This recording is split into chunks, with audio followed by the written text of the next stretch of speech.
Now, just to quickly review, so of course we spoke about the difference between mind and brain, what mind refers to, that it's ever present, that one moment of mind can only arise if there was a former moment of mind, just as a moment of a physical object needs to be preceded by something physical. So we get into infinity, which we can't avoid, but infinity is true for so many other things too. And then we spoke about a mind always having an object, and always having an object that is always having content, a mind being that which does something with that content. So something appears to the mind, automatically something appears, always something appears to the mind, and the mind has the ability to then apprehend that object. That's the very least a mind or a consciousness would do. And then on top of that, depending on what type of mind there is, it can do more things. It can classify, label, judge, etc. It knows explicitly, implicitly, so it can know a lot of things. Of course, it also has its limitations. And then, according to what the mind does with a particular object, also according to the object itself, we categorize mind in many different ways. It seems confusing at first, all these different categories, but of course they actually serve the purpose of making it clearer, to clarify what mind is, to get a clearer picture of what mind refers to. So the first category we looked at was correct consciousness versus wrong consciousness, which is pretty straightforward. The main object of that mind, if that doesn't exist, then it's a wrong consciousness. Now, I had the sense when I read it myself, I thought, well, maybe this could be misunderstood. For instance, if I say, when you're in a dark room, there's a coiled rope, and you perceive that coiled rope to be a snake, what is your main object? Right? What is the main object? You may think, well, it's the snake. But that wouldn't be right, because a snake exists. But this mind is a wrong consciousness, and so we would have to posit something that doesn't exist. It's much easier when we say flying cows, because flying cows don't exist in general, but snakes exist. Snakes exist. So what is the principal object? I've phrased it in a certain way, and you may remember, but just to make sure that's not misunderstood. So when we say a wrong consciousness is a type of mind, the object of which does not exist. Now, what is the principal object when we talk about this particular example? A mind that perceives a rope to be a snake. Yes? You'd be perceiving the rope as a snake. The rope as a snake. The rope being a snake, right? So, of course, the rope is not the object, because we're not aware it's a rope. Okay? So it's the rope which appears to the mind as a snake, and the mind, not being aware that this is wrong, also apprehends that rope to be a snake. Okay?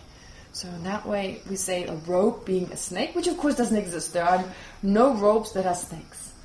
Okay? No. Sorry. Please wait. It's easier that way. Okay, great. So just note it, or... No, okay, great, thank you. Alright, so having therefore differentiated between a correct mind, so that would be a mind where you perceive an actual snake. Okay, great. Then the next category we went into is sense consciousnesses versus mental consciousnesses. Not that difficult.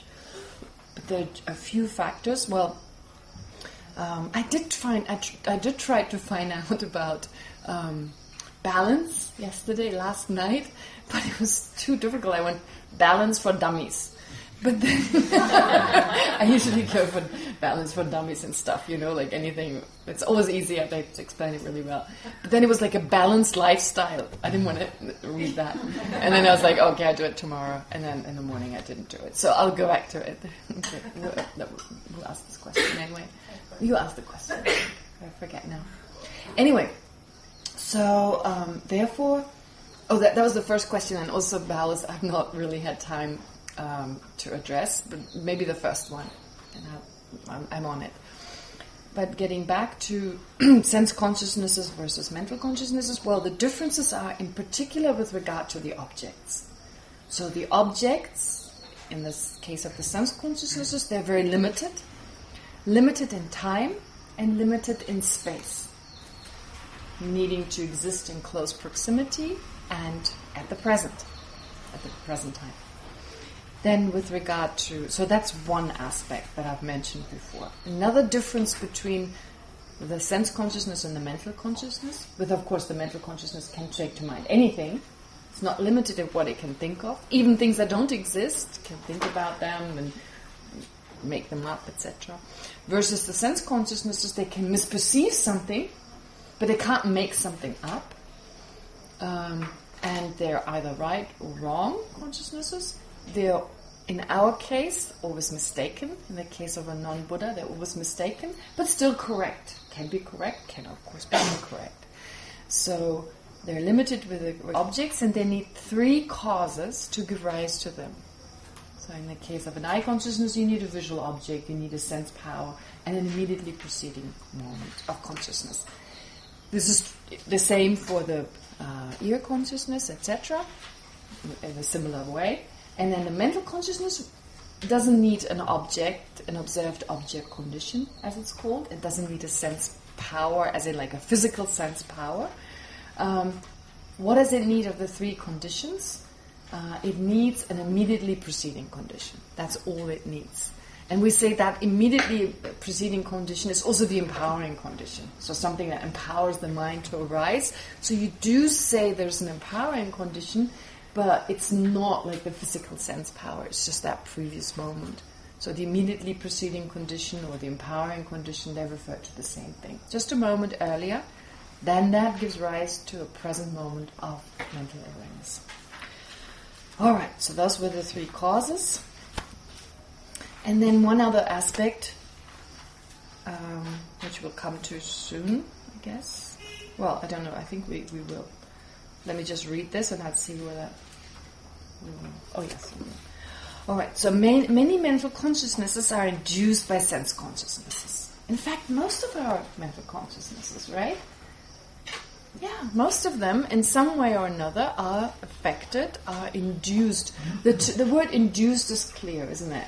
It's kind of, the sense consciousnesses give rise to a mental consciousness, so it's induced by that. It's a very important Tibetan word, Demba. So I like the English word. And for me, English has always meant the Dharma. So I learned English and the Dharma together. I actually learned English here in Dharamsala. So I never had a problem with certain words, like induced always means one thing to me, a sense consciousness giving rise. Emptiness was always a good thing, until I was told, oh no, it's very depressing. The word in English is quite depressing, emptiness. My life is so empty. I never thought of it as something negative. I always thought it's a great thing, emptiness. So I'm just reminded of the word induced, I like to use that because there's a Tibetan word for it. But some people say, like, what is that, induced? You keep talking about being induced. Anyway, so a few words that people kind of struggle with when I use these weird words, which of course I'm thinking of the Tibetan meaning. All right. So the many mental consciousnesses are induced by sense consciousnesses. The eye consciousness that apprehends the vase or the table, for instance, incontrovertibly understands the vase. So this idea of incontrovertibly, where does that come from? Again, it's a Tibetan word, of course, I'm translating here. It's like, what is the meaning, what is the difference between knowing and just, like, we use the word know in a very loose sense, which is okay in everyday life. We can say no, we can use it like, I kind of believe something is this, that, and the other, and I say, I know it's like that. Okay, I'm convinced. Even when we're convinced, we may say, I know that. Okay. But in philosophy, it's important just because of all the logic we use, so consistency is important, and it's very important to use the word, to use certain words, well, in that consistent fashion. So if you know, either you really know, or you're just convinced. So to know, sometimes the word then incontrovertibly know. What does that mean? Well, how do I know that I incontrovertibly know something? How do I determine that? Well, that is determined by the fact that once you know, once you've realized, so the word realized is also often used as a synonym to know. So to realize, to know, it means that so since now I know, since I realize a certain fact, if someone else tells me the opposite, no matter how convincing they are trying to convince me of the opposite, I won't be swayed by what they say. I won't believe the opposite. So if someone tells me there's no one in this room, there really is no one in this room, right? I'm like, oh, I know there are people in this room. So no matter what they try to tell me, even telling me you're imposters or whatever, I'm just going to think the other person's got a problem. I won't believe them because I know you're here right now. If I leave this room, I remember you were here. So in that sense, or of course there are other things, like certain things I've experienced in the past and someone may tell me the opposite. Of course, it can be a little bit tricky. You can lose your understanding. You can lose that. You know incontrovertibly, but it can, because over time, that knowledge fades. As in like a memory. Like a memory fades. So you know it in that moment, but then due to other circumstances, you lose that. So witness accounts, for instance, I think they're good examples where actually in that moment they perceive that person, that mind, the I consciousness perceived that person's face. But then other circumstances arose and maybe you saw another person frequently, just you felt threatened by them, and somehow you saw that face and your mental consciousness now puts that face to the person who actually attacked you. And as a result of that, now your witness account becomes flawed because you're no longer identifying the actual perpetrator but someone else. So, but in that one moment you didn't know, but that knowledge was then diluted. So it's not like you know something that you always know it for good. It can degenerate. It can be lost, of course. But in that moment when there's knowledge, then if someone comes along and tries to convince you of the opposite, well, you won't be convinced. But of course, sometimes it may also be the case that you're so convinced, and again, no one can convince you of the opposite. So it's a little tricky, therefore, to say what is exactly the demarcation, if you like, what is exactly, the measurement for saying you know or you don't know. But if you get a rough sense, you get a sense we don't use the word to know in the same way as we would use it in every day. So it's this incontrovertibly knowing. Can you wait? Okay. All right. I thought you were taking a breath to ask you. No. Okay. In my head, yes. Okay. All right. Therefore, even though the I consciousness and the mental consciousness that is induced by the... Oh, no, sorry. I went too far. So the I consciousness that apprehends the vast, for instance, incontrovertibly understands, knows, realizes the vast, and then induces a mental consciousness that labels the vast, reflects on it, judges or classifies it. As an example. You don't always do that, but you may do that. At least you'd label. The moment you think vast, you already labeled. We label all the time. We reinforce, in each moment our thoughts, they reinforce our view of the world. We keep thinking, it is this, it is this, it is this. So it reinforces our sense. So sometimes people think labeling refers to the time when we were children, when for the first time we learned that this was called a table, so we start using the label. That is, of course, a form of labeling too. But that is coarser. That is usually a one-time thing, or like, okay, if you don't remember every time that this is a table, it may take a while. But at some point, no one needs to tell you this is a table. You just know. Of course, when you then learn a new language and you learn new labels, that's different. But actually, the word labeling, as it's used in philosophy, it refers to each moment when you have the thought, it is this, it is that. Does that make sense? Okay.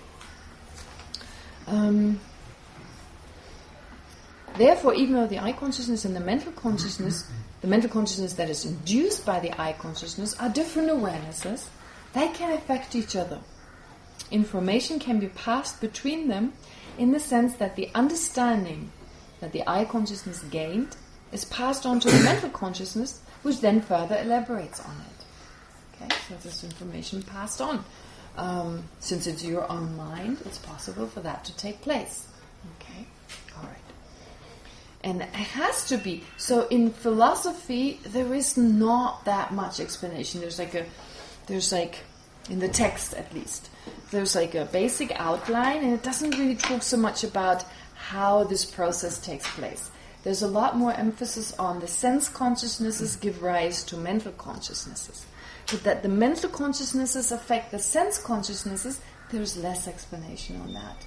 And it's only after studying for a while and thinking about it and receiving different teachings that my personal theory, and if you've heard me say that, is that a lot of what the mental consciousness perceives when we label, that affects our sense perception. To me, it doesn't make sense in any other way, and a lot of the explanation that is given with regard to how the mental consciousness affects the sense consciousnesses seems to suggest that is the case. I mean, just the fact that I have a pleasant experience with an eye consciousness. I see something, and when I see it, there is a feeling of pleasure that arises with that eye consciousness. That can only arise, that cannot arise if I see it for the first time and have no idea what it is. Why would I have anything but a neutral response to it? No, it could only be because on the mental level, I've decided I like this object, this is something desirable, etc. And so then, due to this influence, the eye consciousness has at least a feeling of pleasure when seeing that object. Right? But we speak more about feelings, as I just described, because so far the eye consciousness has only been explained from the point of view of its object and what it does with it. But then there's something which comes more towards the end, which is described as mental factors. Mental factors or mental functions. Because every mind has at least 5 main functions, which are not included in what I've said so far. But that comes more towards the end. It's a little bit complicated. Okay.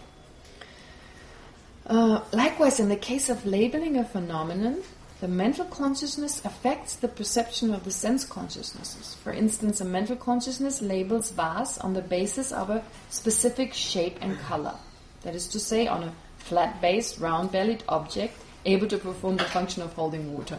That is the definition of vase. So, any squared vase is no longer a vase. No, I mean, these definitions, they can be altered, right?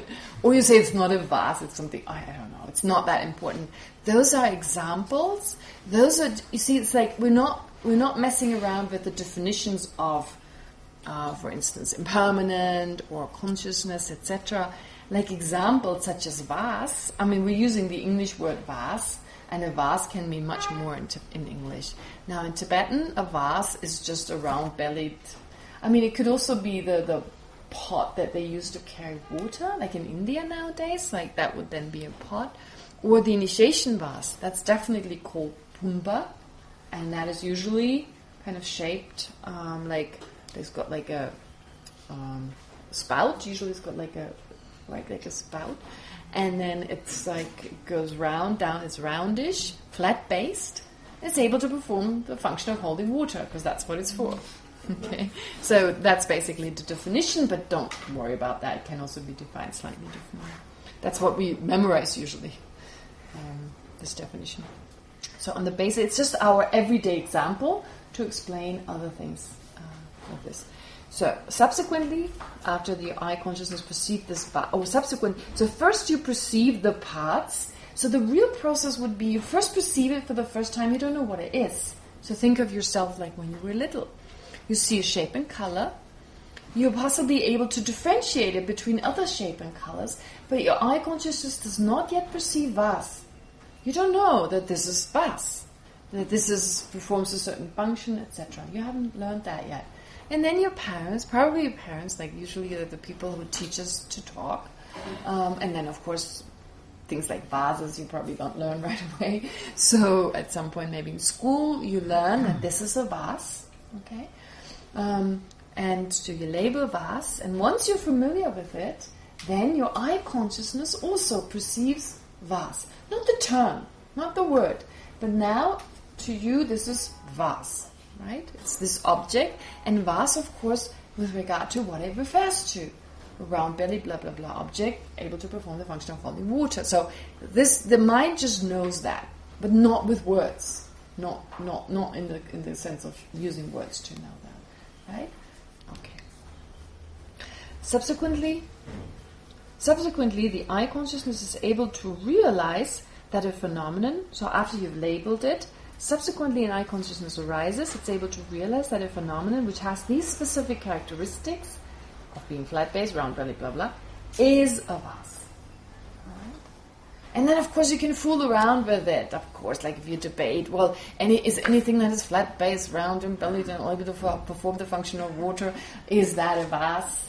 Of course, I mean, here, it's a little tricky, it's like, anyway, there's certain definitions, there's a certain way of answering. For instance, with water, the definition of water is that which is wet and moistening, right? That which is wet and moistening. And so you say, regarding the subject, milk. Is that water? Because it's wet and moistening. And in answer to that, you say, yeah, it's wet and it's moistening, but it's not wet and moistening. It's just a word game, right? So really, it's just a tiny thing. Of course, we don't say that milk is water. It has water. I mean, it contains water, but it doesn't mean that it is that. So in order to avoid that, you say, well, it's all of them, but not all together. Because sometimes it's just difficult to put definitions into words.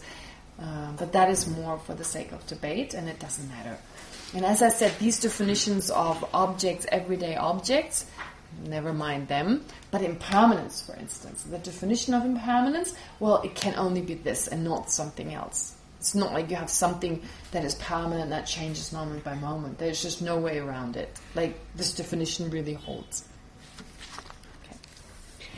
In general, there are two types of sense consciousnesses. Sense consciousnesses that are direct perceivers, and sense consciousnesses that are wrong consciousnesses. So I could also say sense consciousnesses that are right consciousnesses or correct consciousnesses versus sense consciousnesses that are wrong consciousnesses. But here the word direct perceiver is a new term.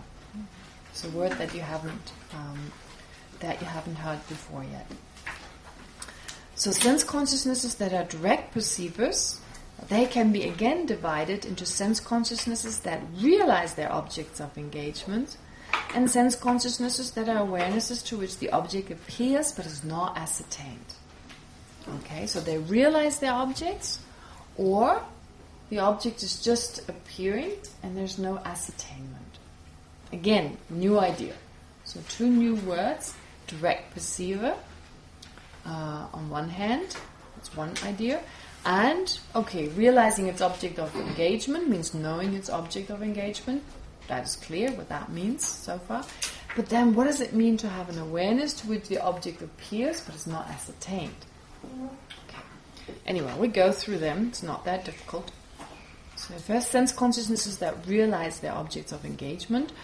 They are awarenesses that incontrovertibly know their objects. So the criterion for having realized an object is that one will not be swayed into believing anything that deflects from the fact one has incontrovertibly come to know, no matter what one is told, unless one loses that understanding, realization.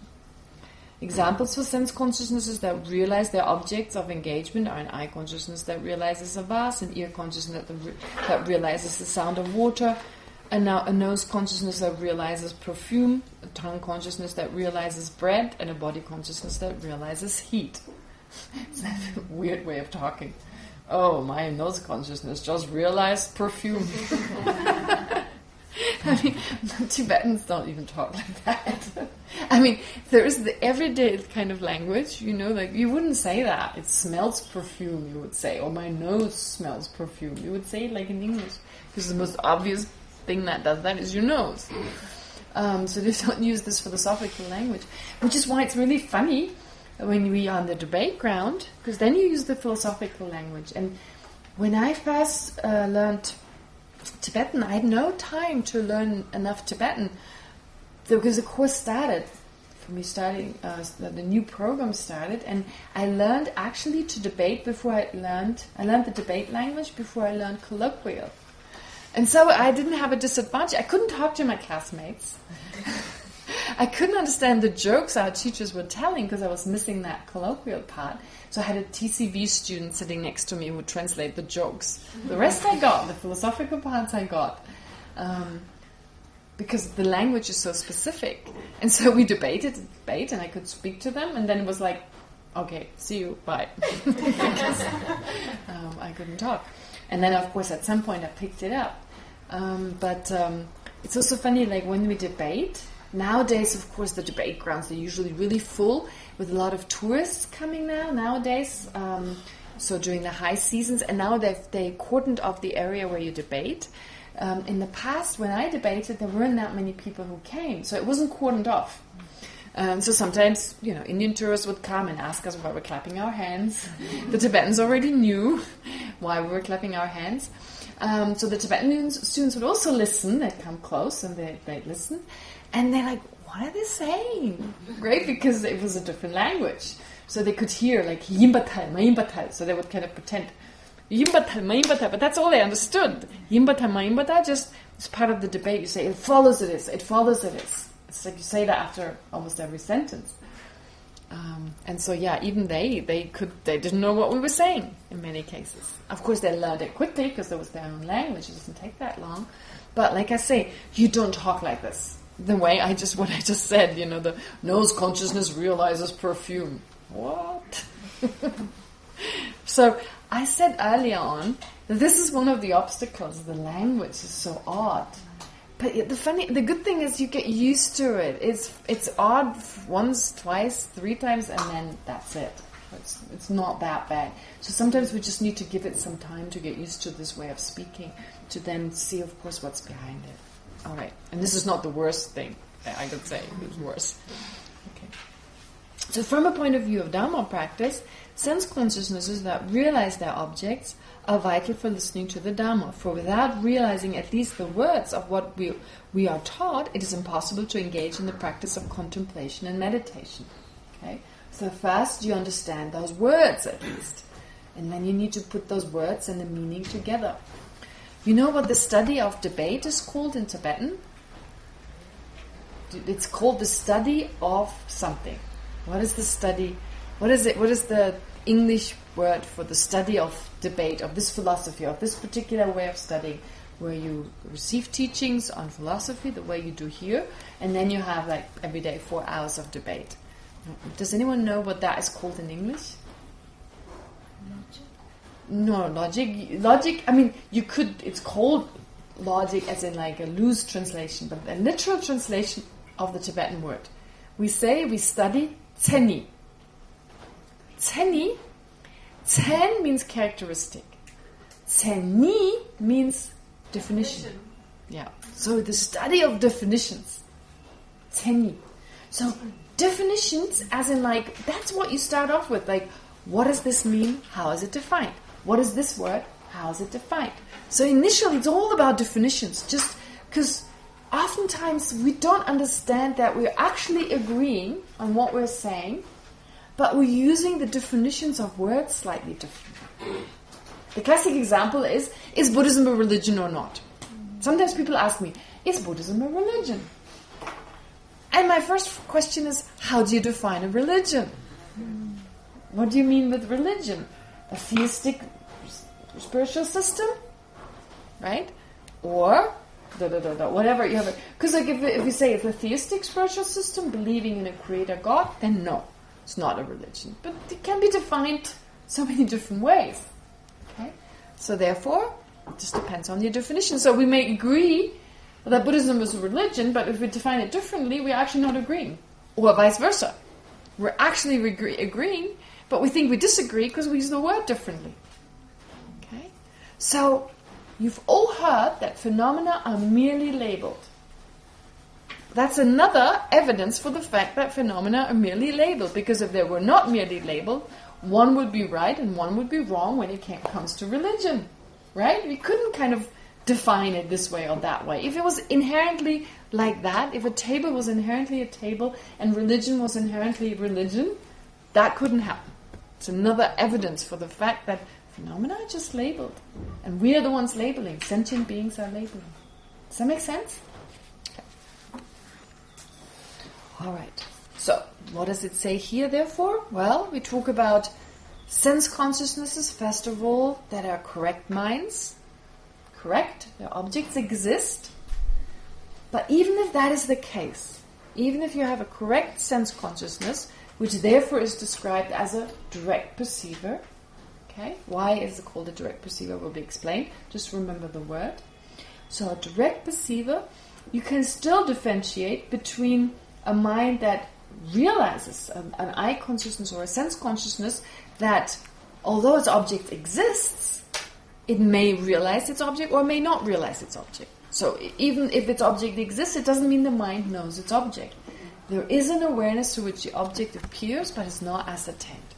And that's really not... You have those all the time. In fact, you have it now.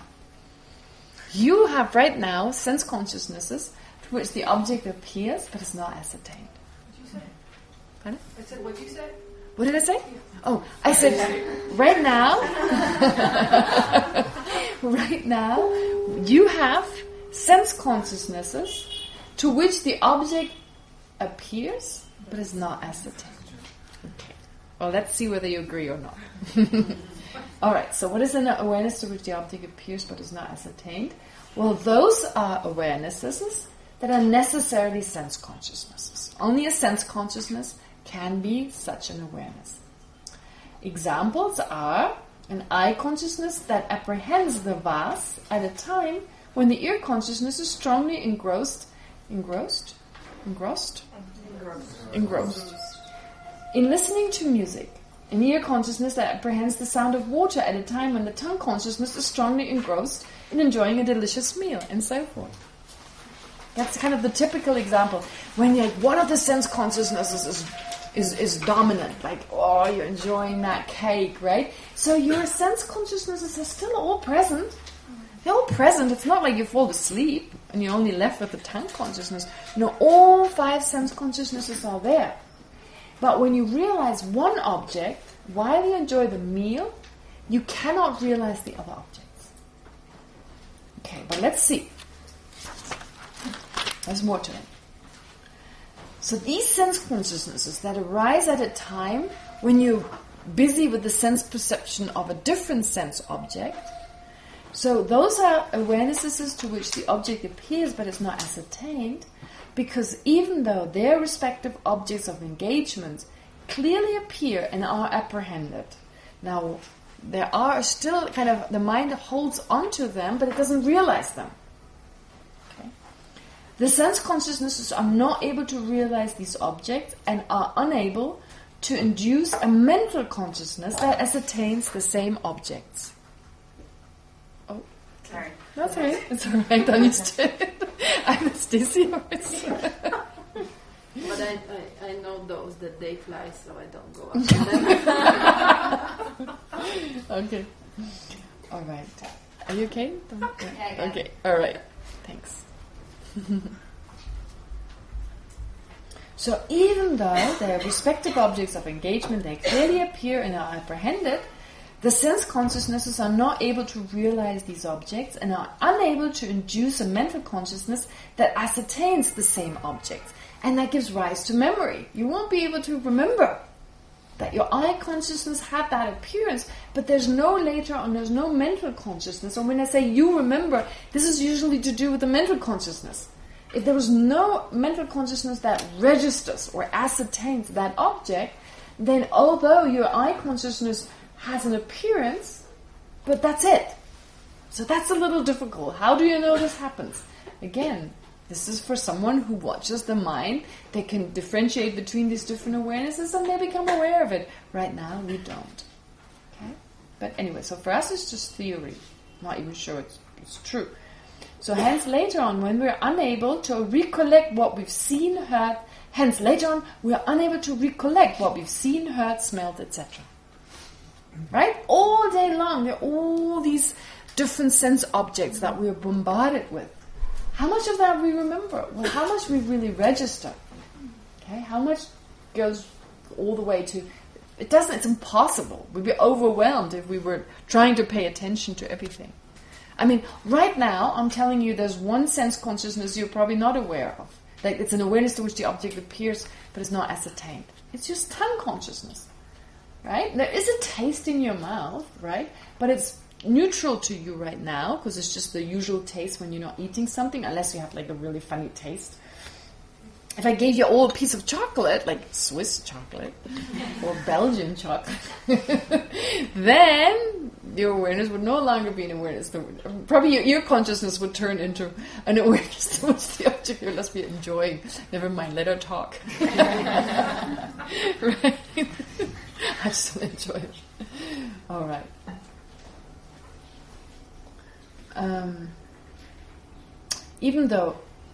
So therefore, even though while we're awake, our sense consciousnesses are always present, many of them, in fact, most of them, are awarenesses to which the object appears but is not ascertained. For we are unaware of what they apprehend. We are unaware means the mental consciousness is unaware. I use we as if there was like a separate person, etc. But that's just the way of speaking. That's just convention. So our mental consciousness doesn't know. This is particularly the case when we're engrossed in, for instance, watching a beautiful scenery and are not aware of the sounds around us, etc. Okay, now, this part is important. Furthermore, it is not possible for the six consciousnesses to function simultaneously in realizing their respective objects. Hence, when the mental consciousness realizes a phenomenon, all five sense consciousnesses become awarenesses to which the object appears but is not ascertained. And when an eye consciousness realizes a shape and color, the remaining sense consciousnesses, and plus the mental remaining sense consciousnesses become awarenesses to which the object appears but is not ascertained, while the mental consciousness becomes an awareness that does not realize its object. The mental consciousness is not described as an awareness to which the object appears is not ascertained. That's only sense consciousnesses. Please note, did I actually say something about the sandwich? No, I didn't. I didn't mention the sandwich. Did anyone come across anything about a sandwich and a massage? Pardon? The next paragraph. The next paragraph is the sandwich and the. Yeah. Oh. Movie and the Right, someone gives you... Okay. It sounds really nice, right? Okay, so never mind. When The first sentence in the next paragraph. It's the next sentence, actually. Oh! Yeah. Oh, right. Oh, my God. Right there. I didn't even... It was right there. Didn't even go that far. All right. So, please note that since awarenesses to which the object appears but is not ascertained are necessarily sense consciousnesses, the term does not apply to mental consciousness. I already just said it. It's already in here. Actually, we have the sense that we can easily watch a movie and at the same time listen to it and enjoy a sandwich. Oh, it doesn't say anything about a massage. But that's what I usually include when I explain it. So think, you're in front of this movie, okay? It's not just car chases, the conversation is also important, okay? So you need to pay attention to what people say and the images, of course. Plus, you have some incense burning, right? Very nice incense that you enjoy. You've got a delicious sandwich in front of you and someone is giving you a massage. Sounds nice? First thing I do when this is over. Make a mental note. All right. Anyway, so like it seems you're doing all this simultaneously. In particular, if you follow the movie closely, you have a sense, I got the whole movie, right? Like sometimes the movies may be boring, we're distracted and we miss parts. But we have a sense, no, it's all happening simultaneously. I enjoy, of course, the massage, the good smell, I enjoy the sandwich, and the movie as well. So there's pleasure with all five sense consciousnesses, and I get a sense it's simultaneous. Well, strictly speaking, it cannot be simultaneous. But what happens is, we switch back and forth so quickly, we don't miss out on the conversation. Because for a word to be spoken, that takes some time. Okay? Just for a single word, it takes a certain amount of time. So if you switch back and forth, you don't miss out on the word. Does that make sense? I'm thinking of like what Bao said yesterday about this blind spot, where one theory I've had about this was your mental consciousness, because of you having a concept, it fills in the blanks and it affects your eye consciousness in such a way that you are under the impression you see everything. Or the eye consciousness can kind of very quickly switch to different parts of it and you're not really aware of it, right? It kind of moves so quickly that you're not aware of that. I cannot tell. I cannot say. Maybe if your retina were paralyzed, like you could actually not move it, then it'd be interesting to see, are you actually not moving, and is your mental consciousness just replacing it? I guess the mental consciousness filling in the blanks, that is the case. This is a very, very interesting idea. I tell you something else I'm fascinated by. Okay, I just had this this came to mind. I had this image of a knife. Okay, how is that? I saw this documentary once, again on sense perception, etc. Very interesting. And it has to do with our sense of I. Now, we have a sense, this is my body. And oftentimes people ask this in the context of discussing emptiness. If there really is no I, and this is my body is merely labeled on the basis of certain parts, how come I experience pain? How come I have all these experiences? There must be some special connection between my mind, my body. And of course, Buddhists would say there is a special connection, but it's not intrinsic. So first of all, the fact that we got used to this body being my body, right? And there's sometimes disassociations, people having dissociations with their body, so they don't feel certain pains. They disassociate with their body, and they don't experience the same that we experience, right? That's one aspect. And so these... First of all, what is pain? Of course, pain is important. It protects us, etc. But in the end, it's just a sensation that we have labeled pain. Because if it was not that was not the case, there are some people who enjoy pain, right? Who get a thrill out of it. I mean, chili is a good example. I get a thrill out of it. I mean, I enjoy this feeling in my mouth. I used to hate it. And I was so extreme for a while that I took it to such a degree until my ears started burning. I loved the smell, the taste of chili so much that I would go to the extreme eating of chili, and then only when my ears started burning, I stopped. So for other people, like I see my nieces and nephews, it's like it smells of chili and they start screaming. I mean, their tongues are very sensitive and they have no liking for it. So only after their mom kind of gets them used to it, after a while they get used to it and they start liking it. But it's considered to be pain in some cases. So actually I think it's pretty much a neutral. Not neutral, but it's not in and of itself painful. It cannot be in and of itself painful, because otherwise some people liking it, not liking it. Well, maybe the experience is really different, but I'm not sure it really is. It's also the association with it. For instance, I used to love what's called potato salad in Germany. And one day I got sick, and I happened to have potato salad on that day. I can still not eat it, because I associate it with that sickness. So it's the same potato salad my mom makes, and I hate potato salad now. Well, I can eat it, but I don't like it. Not as I used to. So the point is here, our mental consciousness comes in a lot in terms of what we like, what we dislike.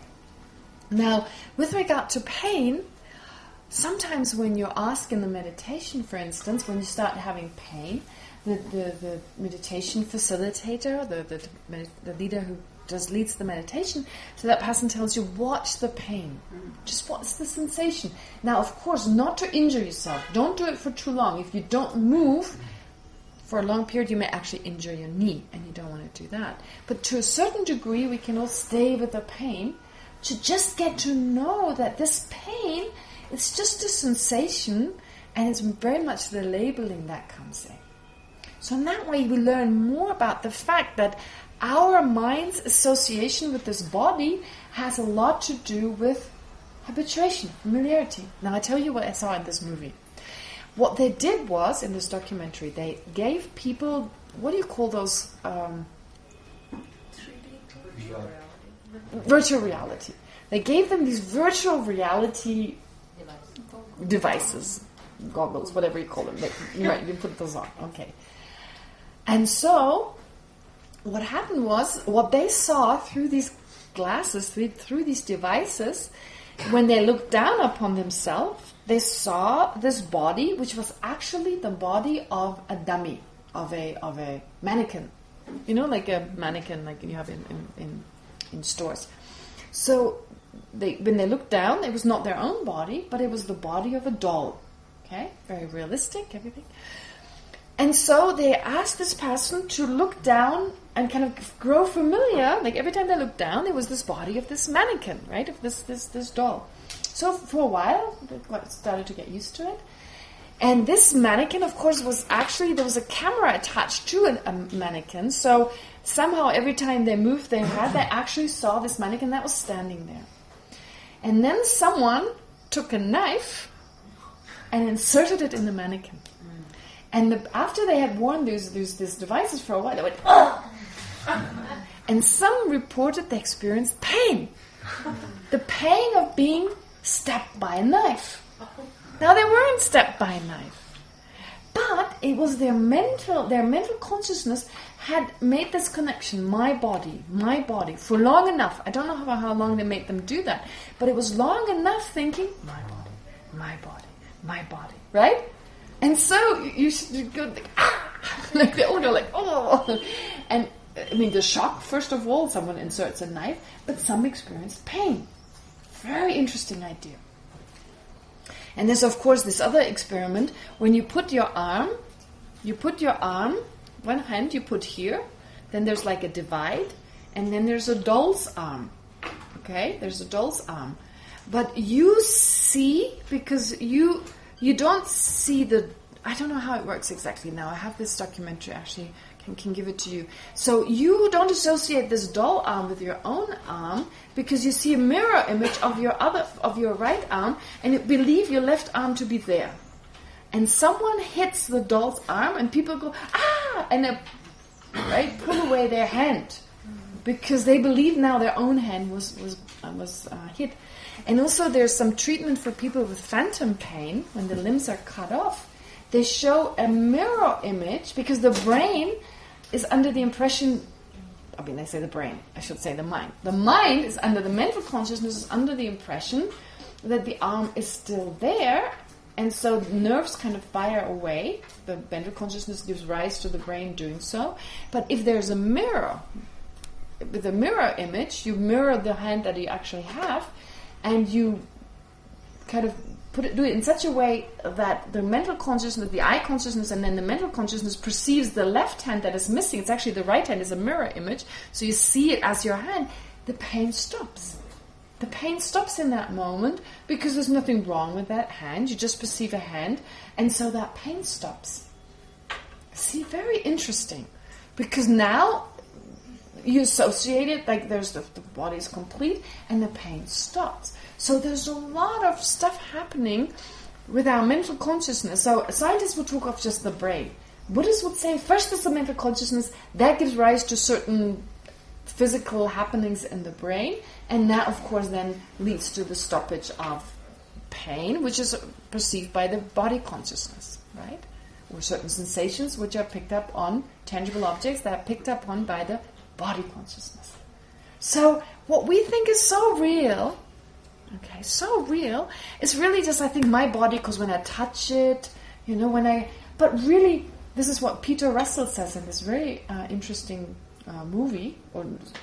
talk he gives about the body being like the movie projector, the mind being like the light in it, etc. He's saying, the only thing we know that exists is mind. Because we don't know whether the sensation we experience are actually out there. Just because I feel this, I feel some tangibility, my eye consciousness sees this, that is no proof that this is actually there.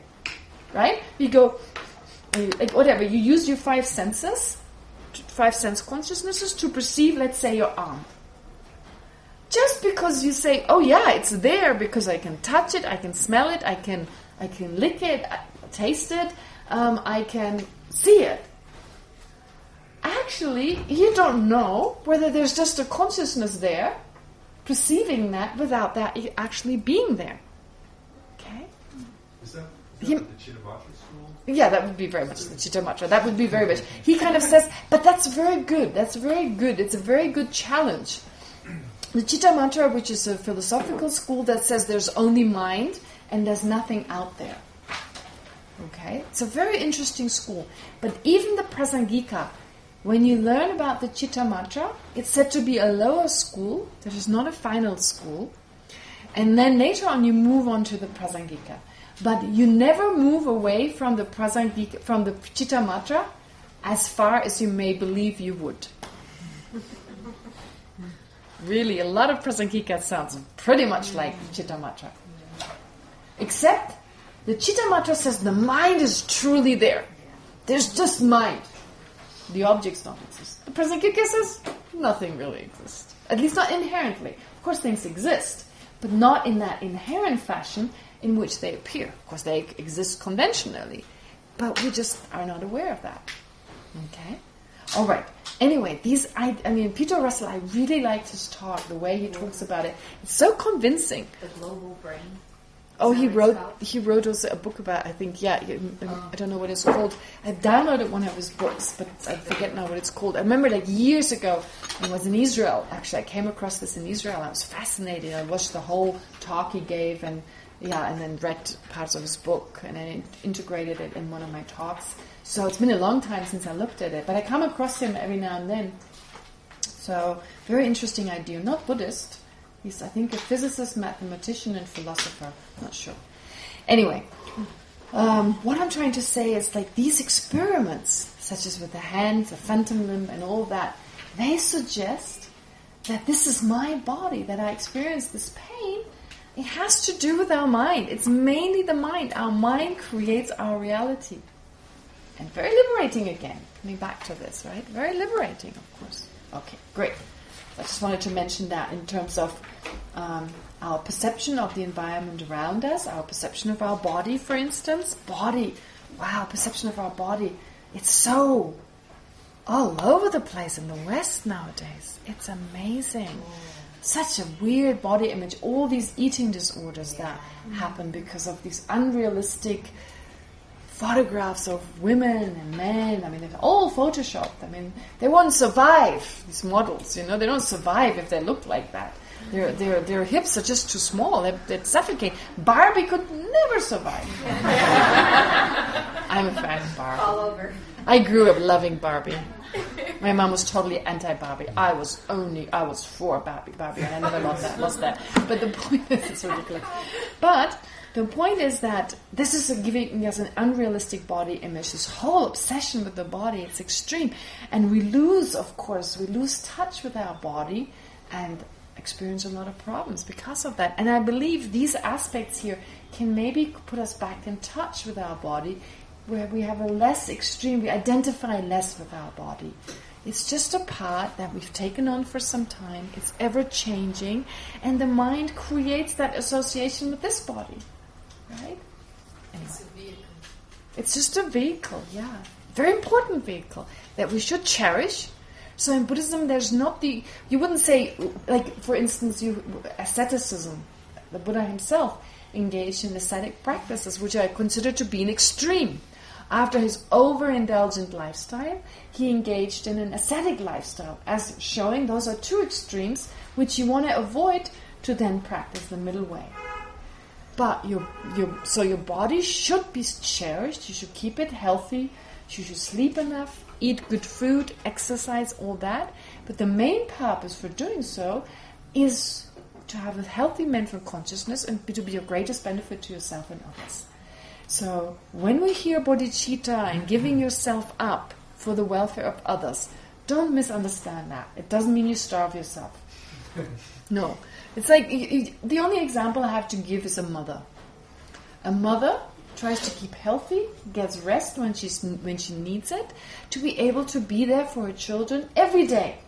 And not just one day and then collapse dead the next day. Right? You have to have this body for a long time. So you look after your own body, you try to keep healthy, eat good foods, even if you're a bodhisattva.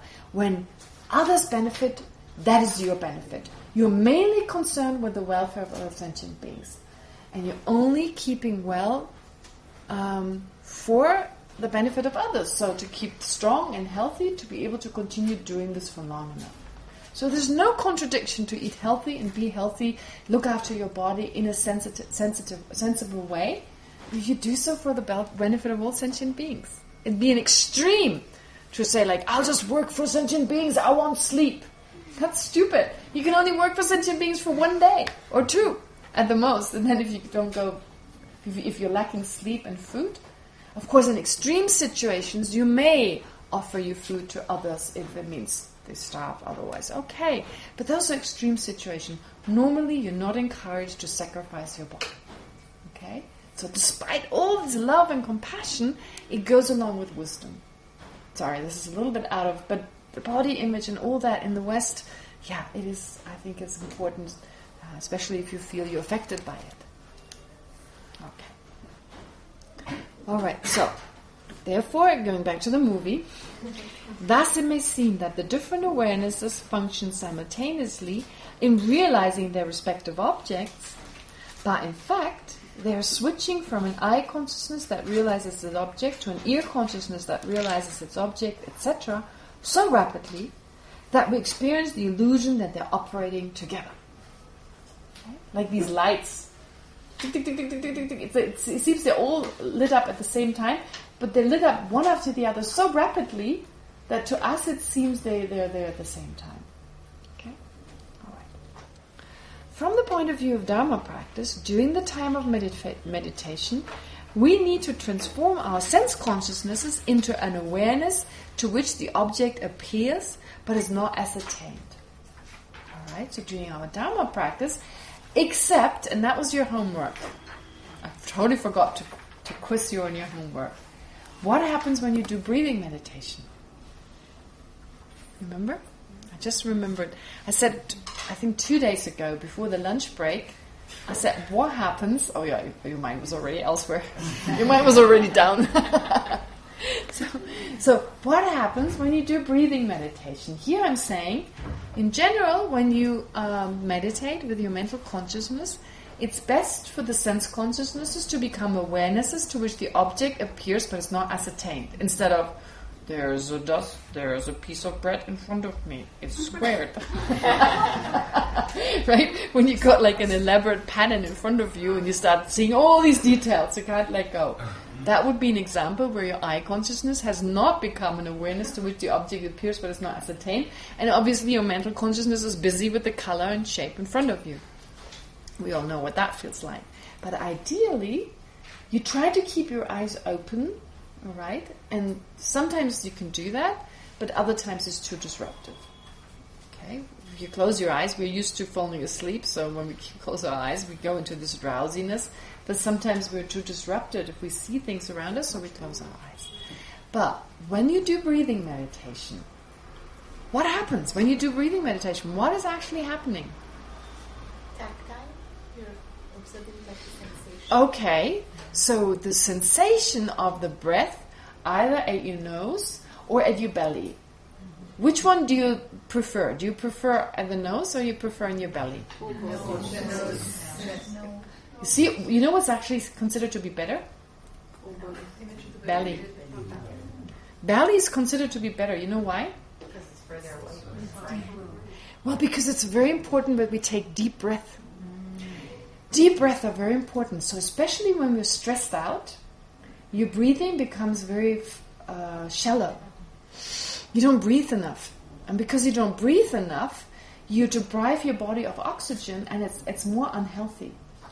So it's very important when you're stressed out. When you're calm, you take deep breath, right? Okay. So when you're stressed out, don't forget to breathe. You know, like people when they hyperventilate, when they're stressed out, that's the extreme case. When you breathe in very rapidly and the breath doesn't go into your belly and you start getting lightheaded. So, I don't know. This is not something you find in the scriptures. Maybe you do, but I don't know. I read about this one day, about how important it is to breathe all the way to your belly. And since that time I brought it together with the breathing meditation, I feel it's better to watch the sensation in the belly, because then I automatically pay attention to breathing all the way down to my belly, and my breaths are deeper, calmer, And then I can do this in my day-to-day life. When there's stress, I remember, and I try to breathe into my belly. And right away I grow calmer. Okay? So when you're in stress or something, whenever I find myself in a stressful situation, one of the first things is just to breathe deeply into my belly. And then my mind grows naturally calm, and the stress kind of disappears. So I think it's a very effective way. For me personally, it's worked. So you may try, and you may find it doesn't work for you, then never mind. But if you do, maybe start doing your breathing meditation. Start using, go as deeply as you can to feel the sensation of the breath. That makes you breathe in deeper. And of course, if you do this on a daily basis, when there's stress, always remind yourself, breathe. And breathe, and then you're used to watching the sensation in the belly, which means you're breathing deep enough and you can actually deal with your stress. Does that make sense? So when you watch the breathing in the belly. Try and do that, okay? Try even now, when you feel stressed out in any moment, breathe into your belly. Your stress will, and sometimes other things are stressful. It doesn't have to be a stressful day. Okay? All right, anyway. So, with regard to the breathing meditation, therefore, so we have a tactile object, whether it's at the nose or whether it's the belly. Okay. So how does that work then? What is meditating? Is it the body consciousness that is meditating, or it is the mental consciousness that is meditating? Okay. So are you actually in the present?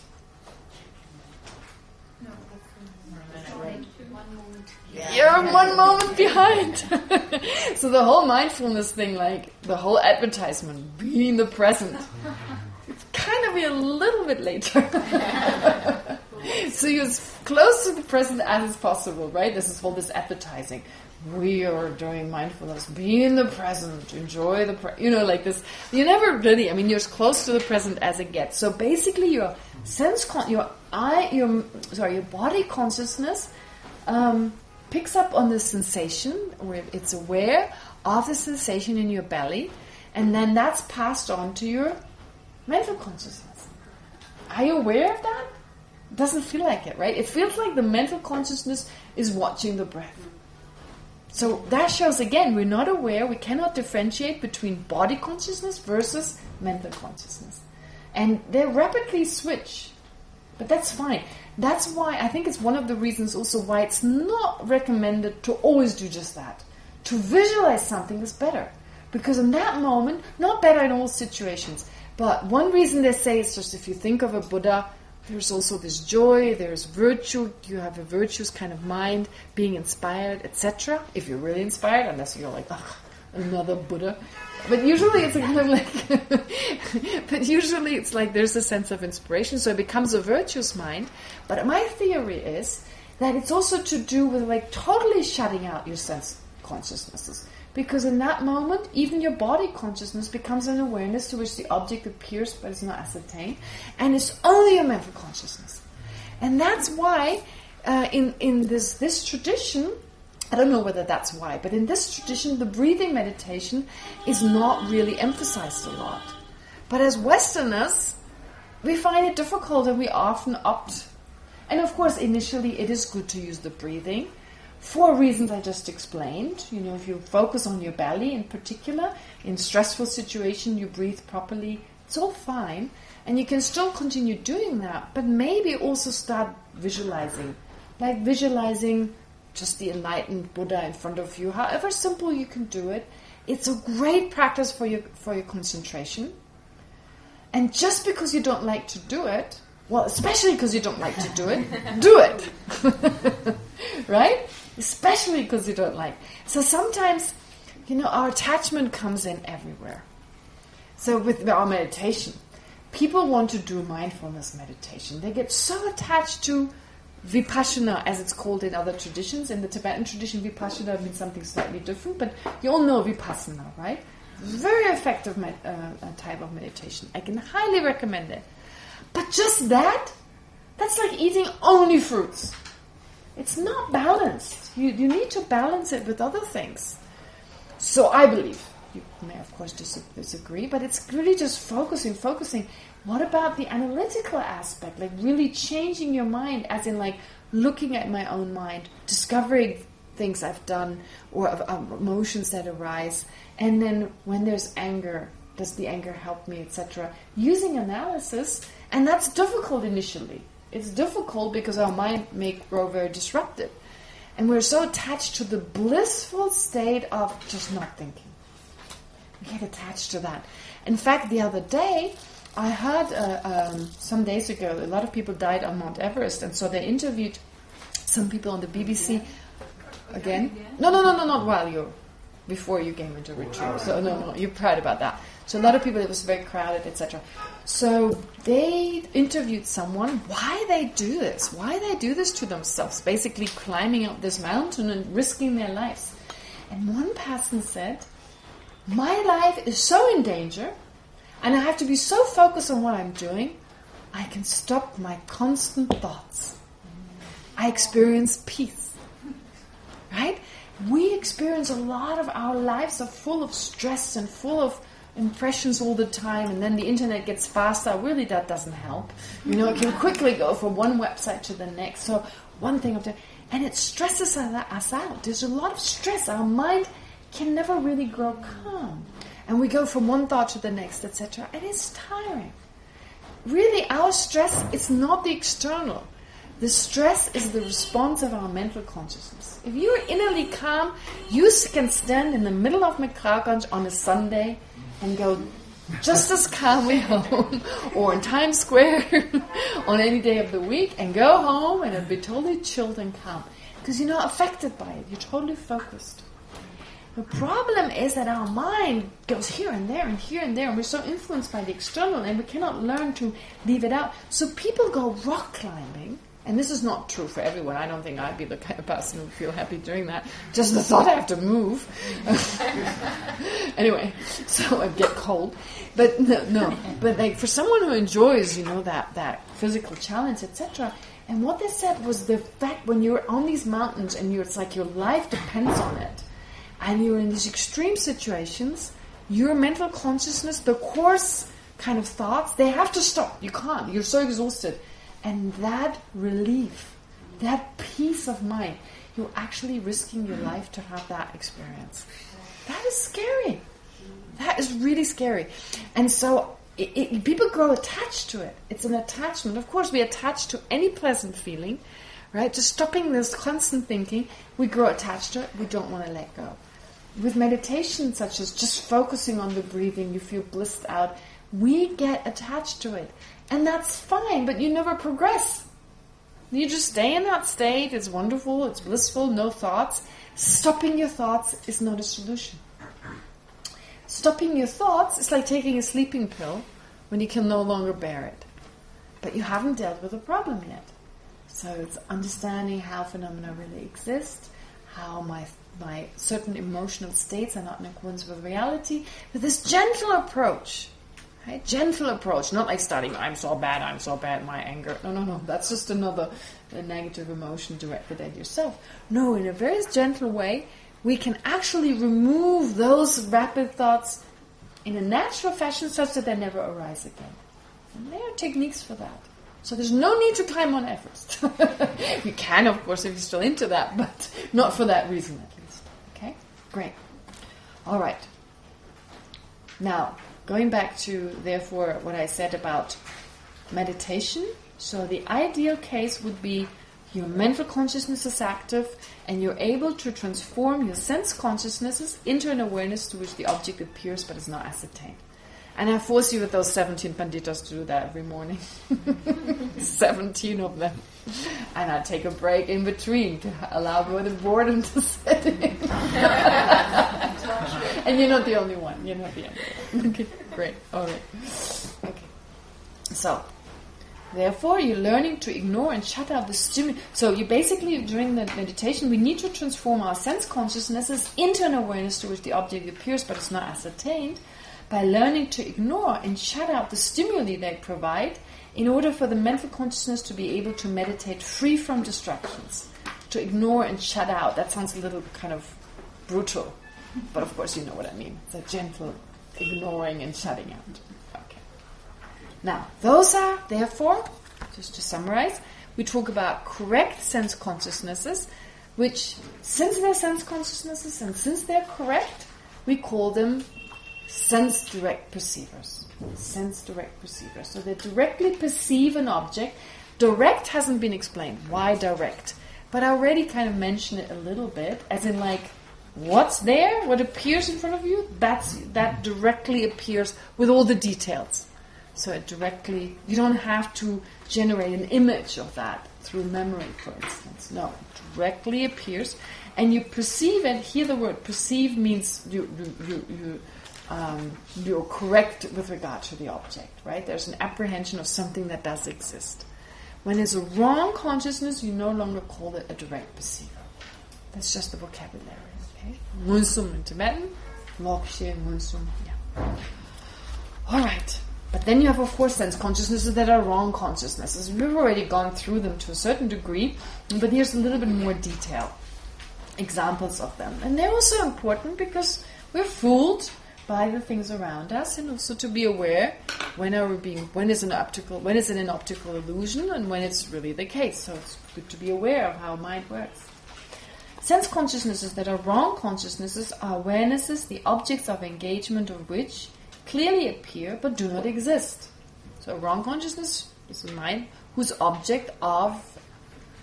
main object of engagement, it clearly appears, but it appears wrongly. And is wrongly perceived. It doesn't exist. For instance, here we go. An eye consciousness that apprehends the horns of a rabbit. The horns of a rabbit clearly appear, so the ears appear to be horns. However, since such horns do not exist, the eye consciousness is a wrong consciousness. Ignorance that apprehends intrinsic existence is the root cause of all wrong consciousnesses. So here, ignorance, that's not a mental consciousness, but that's a mental consciousness. That's not a sense consciousness. Is the root cause of all wrong consciousnesses. As long as we have ignorance, numerous wrong awarenesses, sense and mental, shall manifest in our mental continuum. Even after having overcome ignorance, we still have the imprints of ignorance. There's still some residue left, which caused the generation of non-afflicted wrong consciousnesses. So they're no longer afflicted in the sense of anger doesn't arise any longer. Like, none of those negative ones, non-virtues, they no longer arise. So this is a little bit hard to... it makes sense why anger is a wrong consciousness. It's an exaggerated perception. It's an exaggerated mind that comes out of an exaggerated sense of how I exist and other things exist. By the way, exaggerated, very important to understand. When we talk about ignorance here, that is a big problem. We distinguish between two minds. We distinguish between two incorrect minds.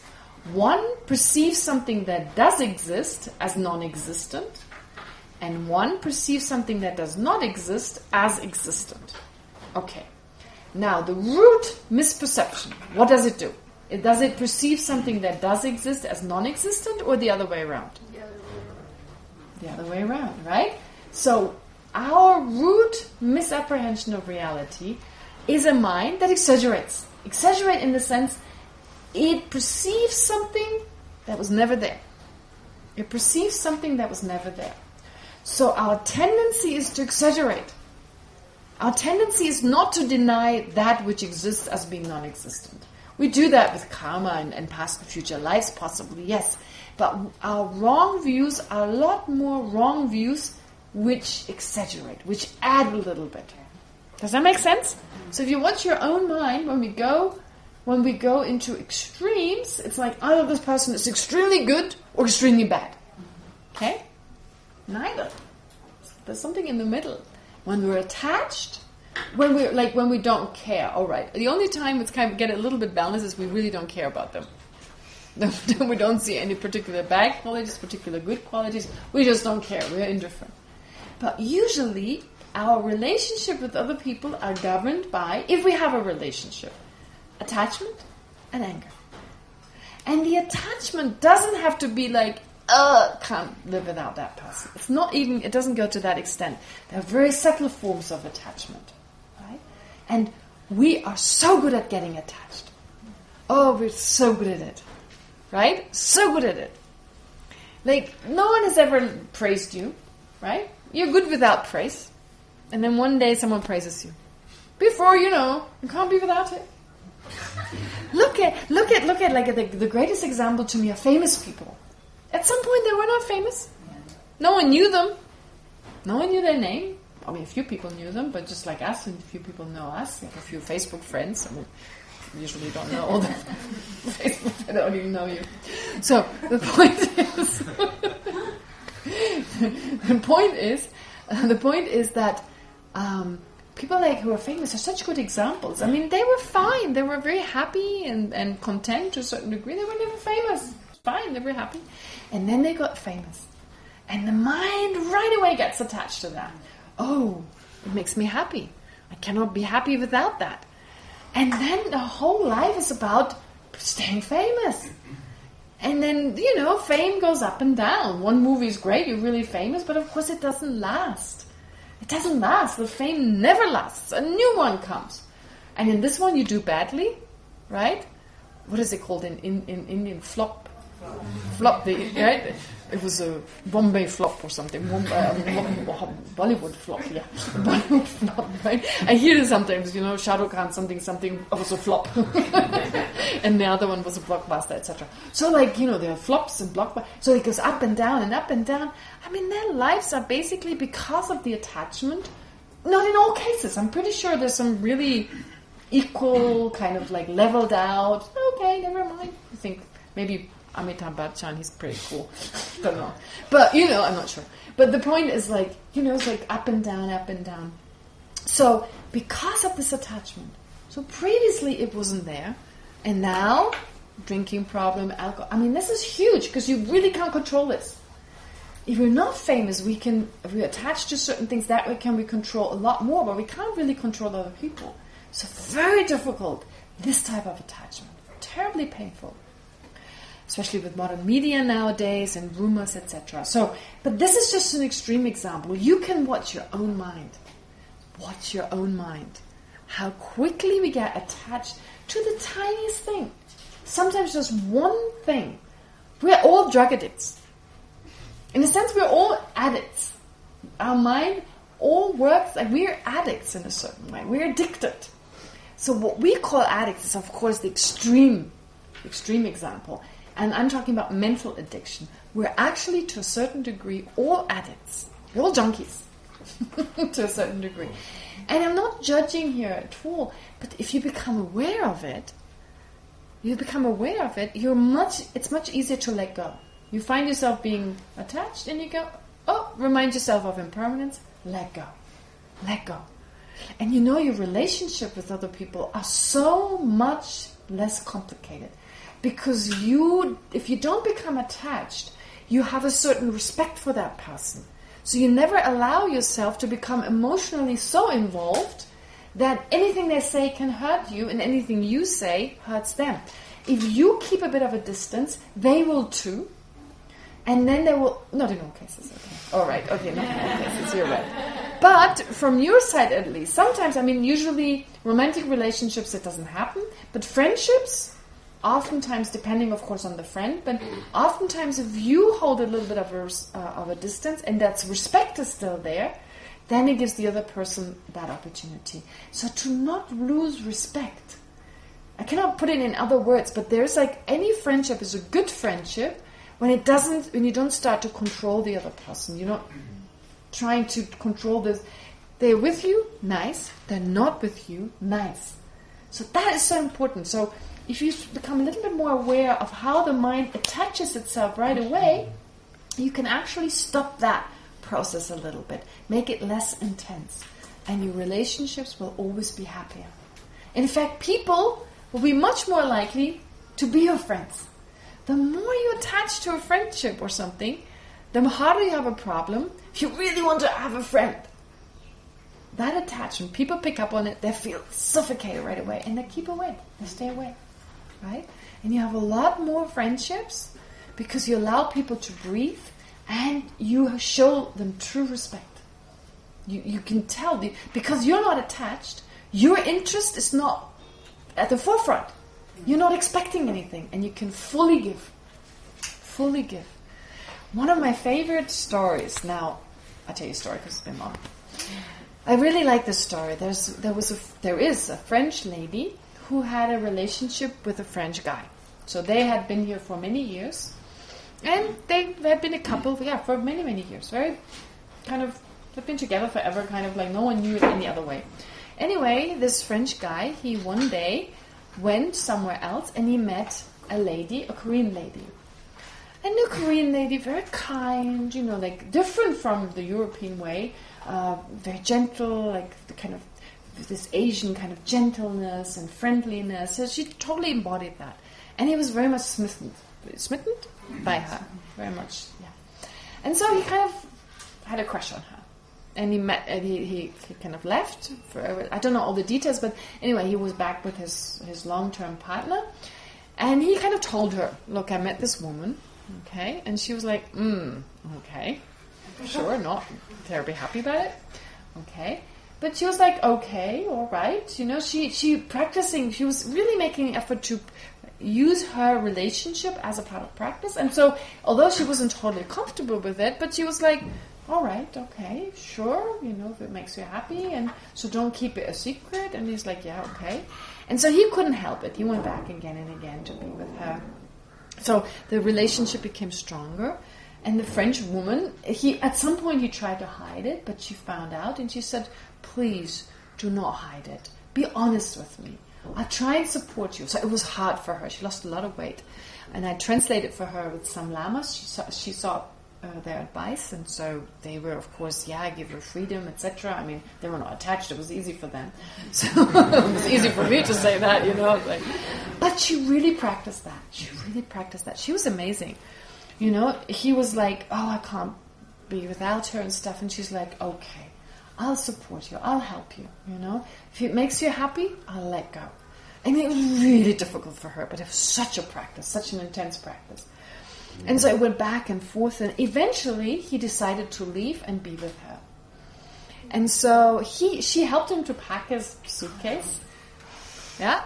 Really, totally supportive, you're my friend, let's be friends. I mean, that was really difficult, really hard. I cannot imagine this, but I thought it was so admirable.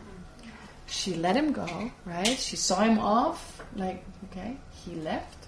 He was back after a month. Because, oh my God, this other lady, however lovely she was, but maybe she wasn't practicing that, and maybe she tried to control things, and it wasn't all as wonderful.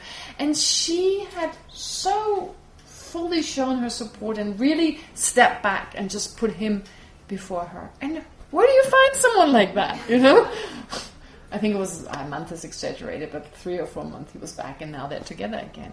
So it just always helps. Short-term suffering, long-term benefit, right? So really, if we have a relationship, right from the beginning, to work on that. Right from the beginning. Yeah, I can tell there's some relationships here. There's some communication going on. Never mind. But good.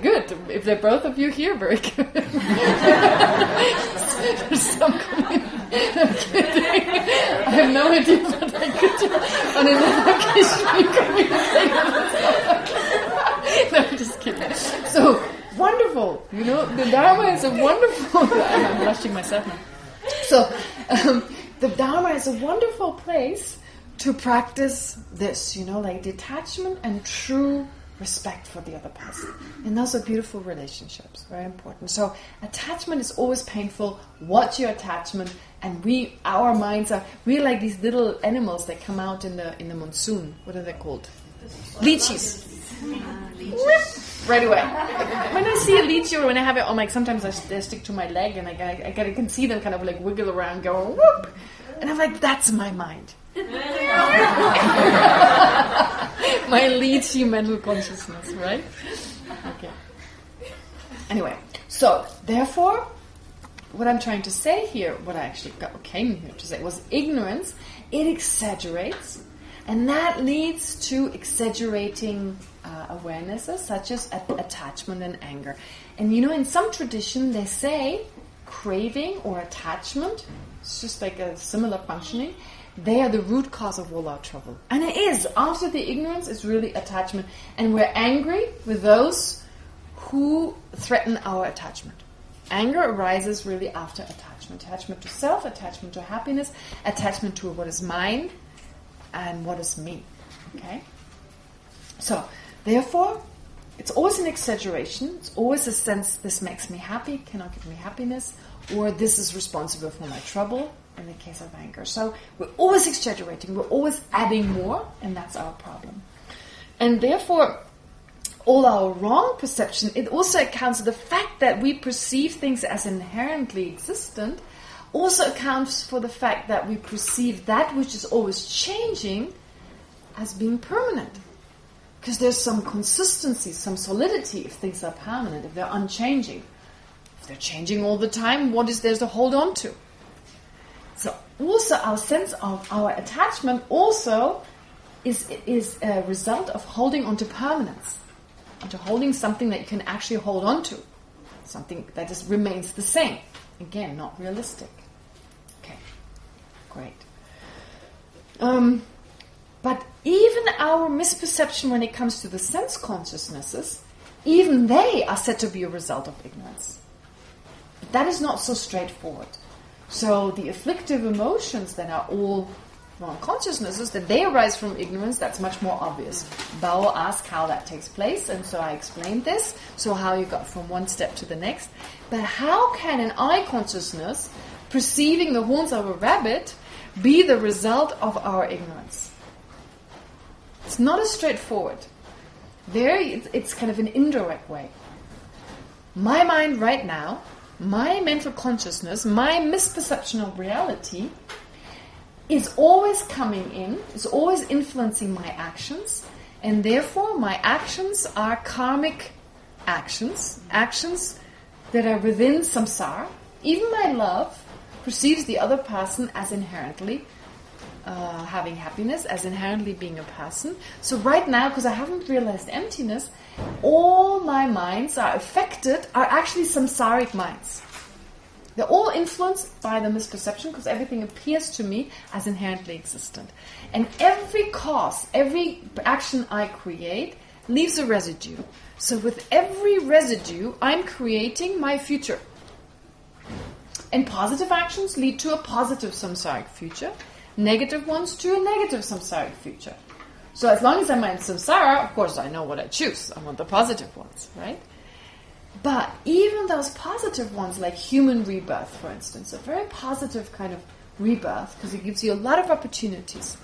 Nonetheless, it's limited. My perception of reality is limited. That gives rise to a limited body with limited sense perception. Right? My I consciousness, I'm born with a body such that I cannot perceive many things that are all around me. So much I miss out on. Radio waves, X-rays, gamma rays, the whole scale of it. So many smells I miss out on. A dog may not miss out on, but I miss out on, right? So many things that, because my sense consciousnesses are limited. And every sentient being within samsara is limited in one way or another. Therefore, wrong consciousnesses can arise because of these limitations. So we're easily fooled by circumstances. When the external circumstances allow for it, then I misperceive things because our minds are limited. So in that way, the misperception of reality lies at the root. It influences all my actions, limited actions, actions that are only directed towards I, right? And other afflictive emotions, of course, that give rise to further actions. And I'm creating my future, which is a limited future. This is my mental consciousness in the previous life. It created exactly this. And it keeps creating each moment. Very good at creating. Never stops creating. And so your mind's creating all the time. Your future. Okay? So as long as they're positive, you're creating a positive future for yourself. Negative ones, well, right? Anger, for instance, terribly harmful. And creating a certain future. So this is why we try to be so careful with in particular, anger. Okay. So, therefore, it gives rise to sense consciousnesses that are prone to be mistaken, that is prone to be wrong. And here we explain those. So even ignorance gives even rise to those, although in an indirect way. As long as we have ignorance, numerous wrong consciousnesses, they manifest in our mental consciousness, And they are still left over. Even if you remove ignorance now, you can't remove this body right away. As long as we have this body, it'll still be the result, the limitation. So only when we die, we will no longer take this type of body. Once you've removed ignorance, then you can choose your rebirth. You can pick and choose. Right? You can actually pick and choose the kind of body you want. And it may seem a very limited body. You do that for the benefit of others. You manifest in a way that other people can identify with. But you don't have these limitations. That sounds really bizarre. It sounds really kind of fantastic Harry Potter type of stuff. But no, I mean, if you learn more about it, it makes perfect sense. Right? That right now we have all these limitations because of our mind. When those are removed, why should we still have those limitations? Okay? And the limitations that, like the high lamas sometimes, well, their limitations, the Tibetans don't even say they have limitations. They say they manifest limitations. They use a different vocabulary. They say like they purposely manifest those, but they're not under the control of those. They just appear that way because we can identify with a person who seems like us. If the Buddhas manifested the way they actually exist, we couldn't perceive them. We were overpowered. It's a little bit like when you are with a child. Let's say you're, highly your Nobel Peace Prize. No, your Nobel Prize, not peace, physics in physics or mathematics. You're really, really super clever. You're like what's it called? A rocket scientist. Okay, you're a rocket scientist. When you talk to a child. Do you talk to the child like other rocket scientists? Where he says, dee-dee-doo, want some footy-footy. We talk to a child, I mean sometimes it's ridiculous, but when we talk to a 5-year-old one, if you're skillful, you talk to the child that this child understands based on their level. You would always be, if you care for this child, you talk to them in a way that they can understand. You don't give them a rocket scientist talk, right? Buddhas are just like that. They want to benefit us. They want to be there for us. If they give us a Buddha talk, we'd be like, what? Don't get anything. So they manifest in a way in which we can understand it. Just as we do with our children. We manifest in a way, right? We appear to them like equals. The better you are with your child, the more you're able to put yourself into their shoes to understand where they're coming from and act accordingly. Does that make sense? So that the Buddhas and the Lamas do that. We do that with our children. Similar. Right? Okay. Anyway, going back to this here. So sense consciousnesses that are wrong consciousnesses. So even when we've overcome ignorance, we may still have to struggle with some of the residues of that. So only a Buddha is free from all wrong consciousnesses.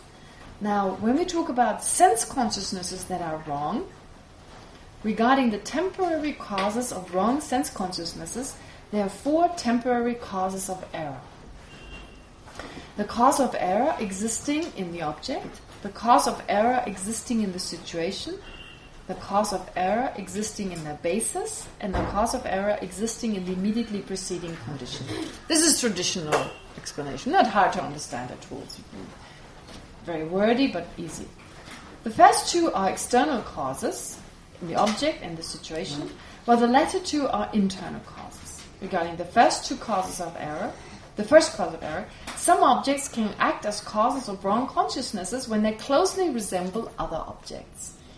So the mirror image, identical twins, right? If they look so similar, it's easy. Or optical illusions. Optical illusions, like the turning car tires and so forth. So that's the object. The object is just resembles something else, or whatever the reason is. There's an optical illusion. We can say it comes from the object.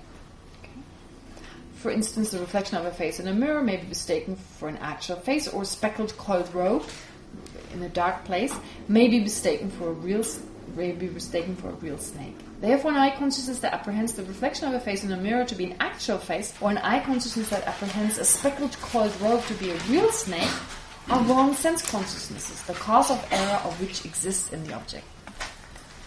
All right, let's take some questions. Did I have anyone who wanted to go first? Actually, someone asked me something yesterday And I might as well answer that now. I hope that's all right. There were 2 questions. One question was, it doesn't really fit with the topic, but it doesn't matter. It does fit in the sense of karma, etc. So one question was, how about if Buddhist has these ideas and they're all really beautiful, etc. And let's say there's a famous Buddhist, and this Buddhist person acts in a way that doesn't seem very Buddhist. It doesn't seem Very Buddhist. Okay?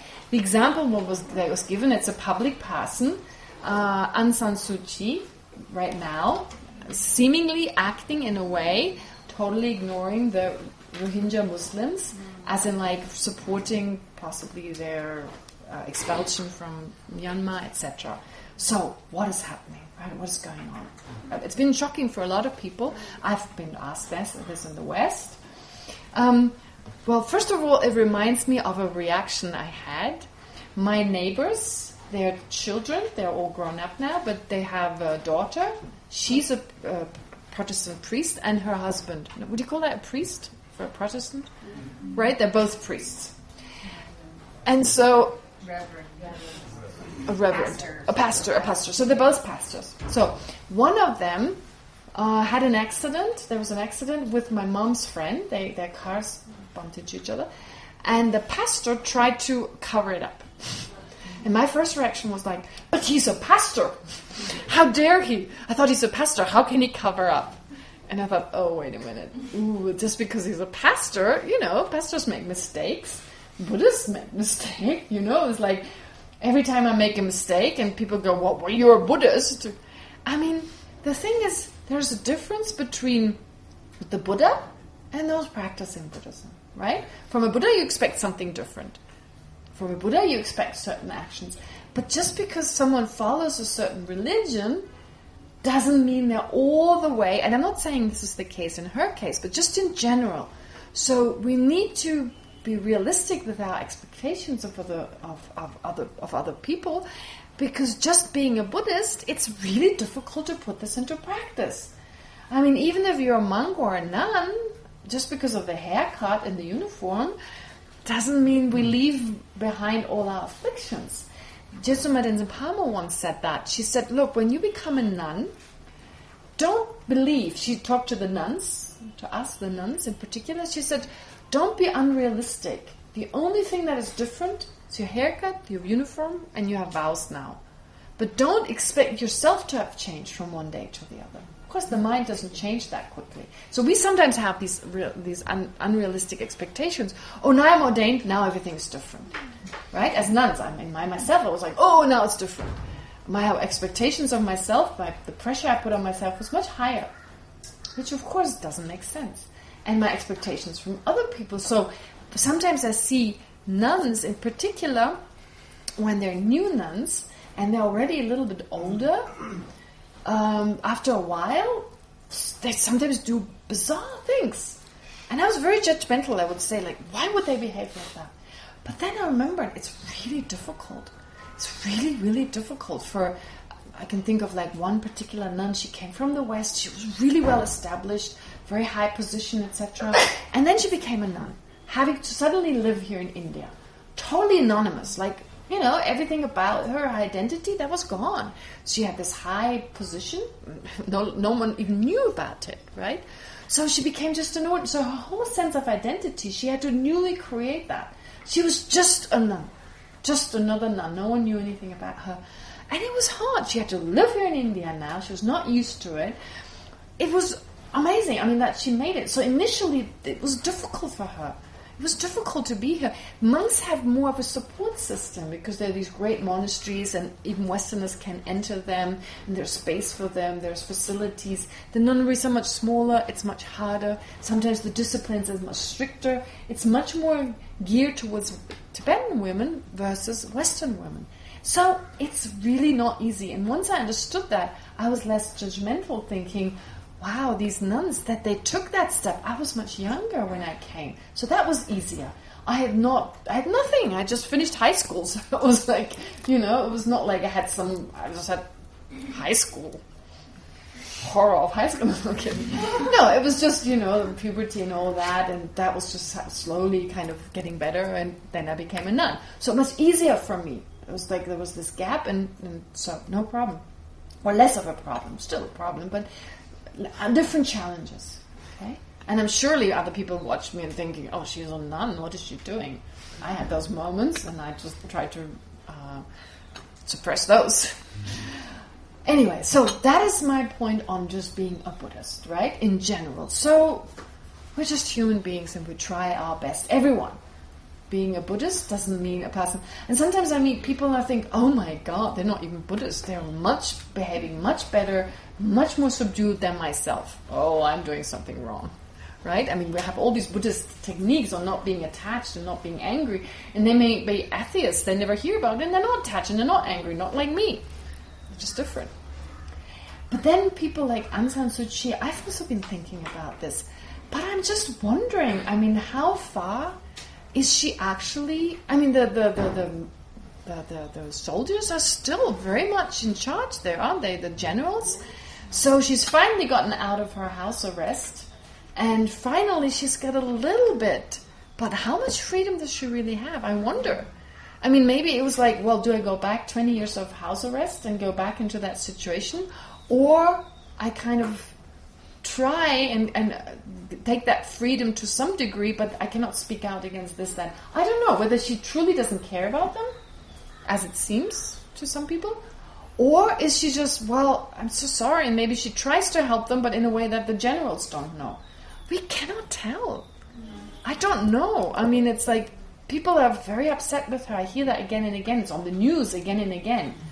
Of course. And this is one example where it goes from favorite person in the world to horrible, right? And again, I'm wondering, is it as black and white? Yes. I mean, what's happening to the Rohingya Muslims, that's terrible. Absolutely terrible.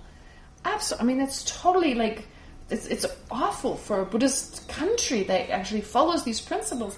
But they're just human beings in the end, and it's not what the Buddha taught. But, in other religions, I mean, in Christianity, in Islam, I mean, there's love, compassion, and not everyone practices it. I certainly don't always practice what I've been taught in Buddhism. I'm the best example. So very difficult to say, is it out of her inability to put it all into practice, that she maybe doesn't like the Muslims or whatever, or she has some racist views, or is she just not able? She does what she can, and she even takes on her bad reputation. She takes it on. Who knows? If she's a bodhisattva, well, she takes on that bad reputation. So I'm so sorry, I cannot provide an answer. Really? I'm confused myself.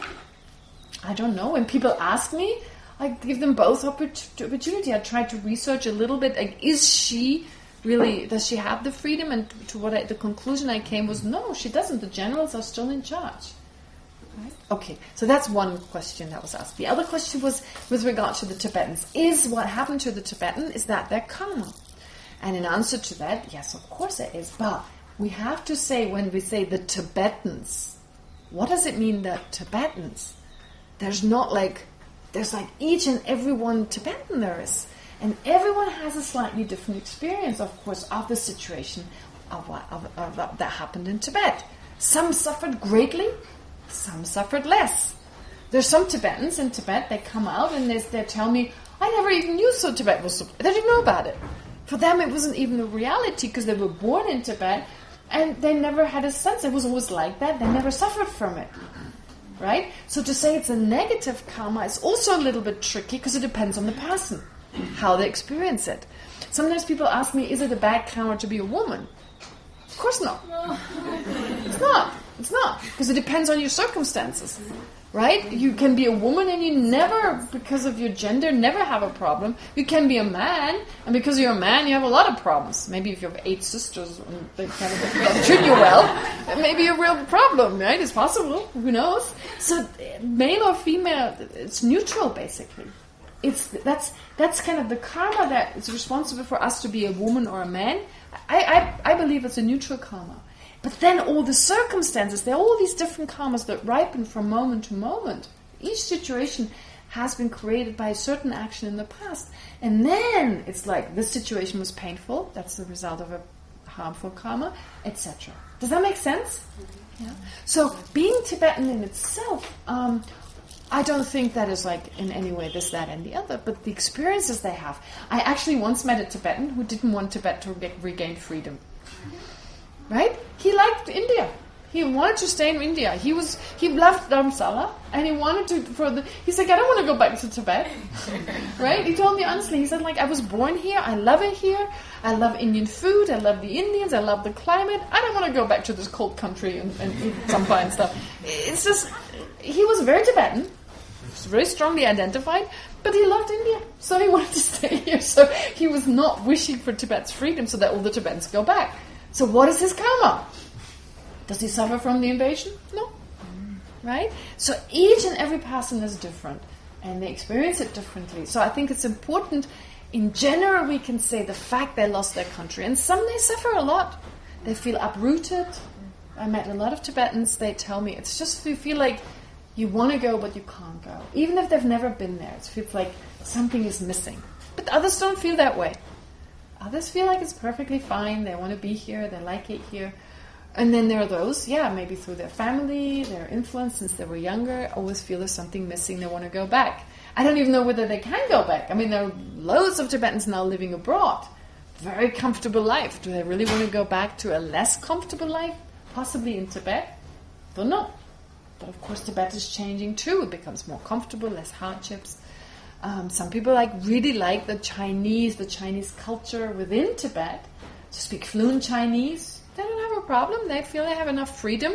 They can delegate between the lack of freedom, etc. So in answer to that, they would say, yes, it was the karma of people to lose their country, those who suffered from it. In general, it's just regarded to be a group karma, or a collective karma, as it's called, in general, but then each individual person, it's to be seen whether it's positive or negative, depending on how they deal with it, right? And of course, there are those who can deal with it very well. Those cause some suffering initially, but through their Dharma practice, they use it as a challenge, as something that they can use to grow from. So again, it was initially the result of a negative karma, but they use this adversity to grow spiritually. All right? So maybe even beneficial in that case. And for us, definitely beneficial. That Tibet lost her freedom. I don't think I would have become a nun or ever met Buddhism if Tibet was still Tibet. I'm not sure I would have traveled there. And the Tibetans were, for many years, because they were fearful. They could see what happened in India with the Mughal, Muslim invasion at some point. So Buddhism was destroyed through that. It was they no longer existed as a mainstream religion in India. So they were scared of that happening in Tibet. So it became the forbidden country. People could not freely travel there. Could not easily. I mean, people would sneak in. We have these accounts of the very few that actually managed to be there and travel and study the Dharma. But there are only a handful. Okay, not many people made it. So if Tibet hadn't lost her freedom, His Holiness would still be in Tibet, and who knows, maybe they would totally close themselves up, and the Dharma would just now, with WhatsApp and so forth, trickle out, and we'd only be in the beginning stages. I mean, Buddhism was introduced to, India, Western countries, Europe, America, etc., has been introduced for now 60 years. And we've been doing quite well. Look at all this, right? When I first came, this was just a kind of cow shed, this building, and it was dripping during the monsoon. It was a little bigger than a cow shed. It fit in a few people in a gomba and like a dining room, but it was all this little thing. How beautiful over all these years. So actually, it's our positive karma, like Buddhism. Yeah. So it's always like pretty much balanced. Okay? All right, in answer to that question. I thought it was a very important and good question, and I get that question asked again and again. Can I just say something? I think a lot of Indians also feel venerable that while they want Tibet to be free, yes, they don't want His Holiness to go back. Of course not. If His Holiness were in Germany, I felt even stronger about it. I'd be in Germany and I would like, no! A lot of us actually thank the then Prime Minister, Jawaharlal Nehru, Yes. who then welcomed him. You know who else you need to thank? He's no longer here, but Mr. Nauroji. Mr. Nauroji, who had that first store, he asked the Tibetan, the Indian government to have His Holiness come over from Missouri to live here. Yes. Yeah. Lovely. Who has said less than everyone else? No, same. Really. Okay, you're right. I'm not sure it's less. I'm not sure. I have something slightly more academic. More academic, yeah. Let's go back. The course materials seem to imply that sense consciousness can be an incontrovertible knower. Can be an incontrovertible knower. But Lati Rinpoche seems to say that's not the case. Only mental consciousnesses can be an incontrovertible knower. Do you have the source for that? Yeah. Can you read it? Yeah. Or maybe misunderstanding it.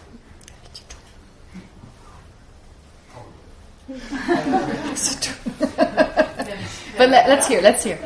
So, this one section where it talks about what's a non-conceptual consciousness. Yeah. What can be posited correctly as the definition of free from conceptuality. In our own system, it is that which is free from being a determinative knower that apprehends a sound, generality, and a meaning, generality, as suitable to be mixed. Thus, a non-conceptual consciousness is defined as being that which lacks the attributes defining a conceptual consciousness. That is, lacks being a determinative knower that apprehends sound, meaning, generalities as suitable to be made. Okay. All thought consciousnesses are determinative knowers, and all direct perceivers are non-determinative. The meaning of determinative is that such a consciousness thinks that is such and such, this is such and such. And then later he says, actually the text, I think the root text, the definition of an inferential prime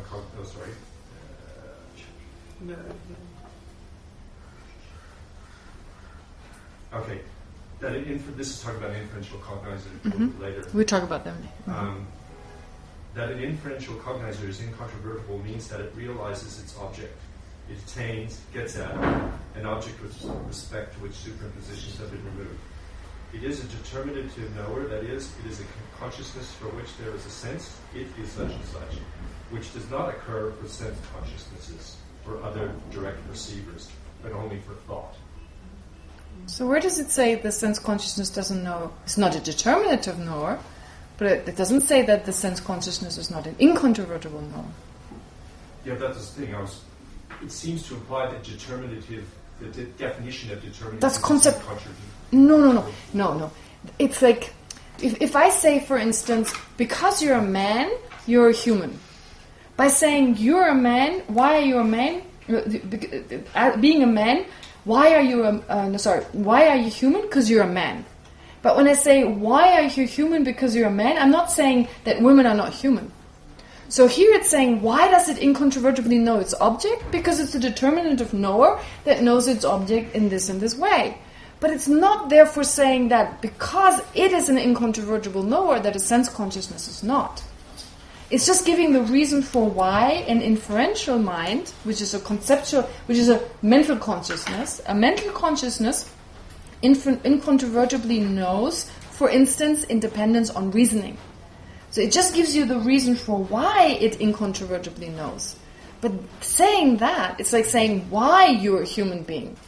But if I say, you as a man are a human being because of da-da-da-da, therefore if I say that, I'm not excluding a woman being a human being. I'm just giving the reason why you as a man are a human being. So the sentence that I think you are referring to is the sentence, why an inferential cognizer is an incontrovertible knower. It is an incontrovertible knower because it's a determinative knower that knows its object independence on inference or something like that. So it's only just saying why a mental consciousness is incontrovertible, can be incontrovertible with regard to its objects, without saying, therefore a sense consciousness is not. It doesn't say that. It's not a determinative knower. Okay. A determinative... Maybe I was thinking that sort of synonymous. No. A determinative knower That is like a way of like saying shem. Shen kind of means, has this connotation of saying it is like this, it is like that, like a thought that can actually use language and then say it is this, it is not that, and distinguish things in this kind of by way of thought. A sense consciousness doesn't do that. So it's very hard to put it into words, but it's like this determinative. It can kind of say, it's this and it's not that. Our sense consciousness doesn't have those thoughts. There are no thoughts running like, it is a vase, it is not that. It's just pure perception. Determinative is much more like determining this versus that, classifying, categorizing. Determining it is something like that. So do we say always that valid sense consciousness is always an incontrovertible knower? A valid consciousness, a valid sense consciousness. A valid sense consciousness, yeah, we come to that later, but it's always an incontrovertible knower. So anyway, valid cognizer, there's this word that we haven't come across yet. But basically we can say, yes, a mind that is a valid cognizer is always incontrovertible. Okay, there's a lot more work to be done.